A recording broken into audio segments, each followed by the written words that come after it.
সূর্য আর জয় লাবণ্যর মুখাগ্নি করে। দীপা মনে মনে ভাবে, বেঁচে থাকতে তুমি যেমন সবাইকে একসঙ্গে করার চেষ্টা করতে, আজকে তুমি মরে গিয়ে কিছুক্ষণের জন্য হলেও সবাইকে একসঙ্গে করেছো। এইদিকে সূর্য যখন লাবণ্যর অস্থি বিসর্জন করছিল, সেই সময় কুমার তার লোককে পাঠায়। সেই লোকটা জলে লুকিয়ে সূর্যর পাটা এমন ভাবে টানে যাতে সূর্য বেসামাল হয়ে জলে পড়ে মরে যেতে পারে। সেই সময় সূর্য চিৎকার করে, সবাই বুঝে পায় না সূর্যকে কি করে বাঁচাবে। তখনই দীপা জলে ঝাঁপ দেয়। সবকিছুর মাঝখানে রূপা কুমারকে দেখে ফেলে। সেই জন্য কুমার বাধ্য হয়ে সেখান থেকে পালিয়ে যায়। কুমার একা একা বলে যে রূপার মধ্যে আমি লাবণ্যকে দেখে পাই, তবে দীপা যে সংসারটাকে আগলে রাখার চেষ্টা করছে, সবার আগে আমি ওর সংসারটাকে শেষ করে দেব। তা এরপরে সূর্য দীপাকে বলে জলের মধ্যে কেউ ছিল যে আমার পা টানছিল। তখনই রূপা বলে আমি তো বলছি আমি কুমারকে দেখেছি। তখনই দীপা বলে কুমার তো জেলে। সেই সময় পুলিশ বলে বাচ্চা মেয়েটা হয়তো ঠিক কথাই বলেছে, কেননা গ্রামের লোকেরাও সেখানে কাউকে দেখেছে। এরপরে লাবণ্য শ্রাদ্ধের অনুষ্ঠানের দিনে দীপা হঠাৎ করে বেরিয়ে পড়ে। হঠাৎ করে উর্মি বলে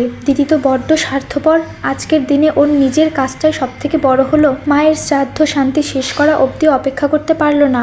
রত্নাদেবী বলে তুই তো জানিস দীপা কতটা স্বার্থপর, ও তো আর আগের মতো নেই। উর্মি বলে ভেবেছিলাম মা আসলে বিচার করবে, কিন্তু মা তো নিজেই চলে গেল। অন্যদিকে হসপিটালের বেডে শুয়ে মিশকা ভাবছে আজকে দীপার জন্যই তো শেষ শয্যাশায়ী হয়ে পড়ে আছে। তারপরে মিশকা দেখতে পারে ঘরে কেউ আসছে। তখন মিশকা নাটক করে পড়ে থাকে আর ভাবে আমি কাউকে বুঝতেই দেব না, আমি সুস্থ হয়ে গেছি। অন্যদিকে রূপা রত্নাদেবী আর উর্মিকে পরিষ্কার করে বলে দেয় যে আমার মা যদি স্বার্থপর হতো না তাহলে তোমরা এখানে দাঁড়িয়ে থাকতে পারতে না। দীপা যখন বাড়িতে ফিরে আসে তখন রূপা বলে মা তুমি কোথায় গিয়েছিলে, সবাই তোমার নামে উল্টাপাল্টা কথা বলছিল। সূর্য বলে আজকের দিনে তুমি তো না বেরোলেও পারতে। তখনই দীপা বলে আপনি একটা ভুল না করে না বসলে আমাকে আজকের দিনে বেরোতে হতো না। পুলিশ তো আপনাকে ফোন করে জানিয়েছিল যে কুমার জেল থেকে পালিয়েছে, তবে আপনি সেই কথাটা আমাদেরকে জানাননি কেন?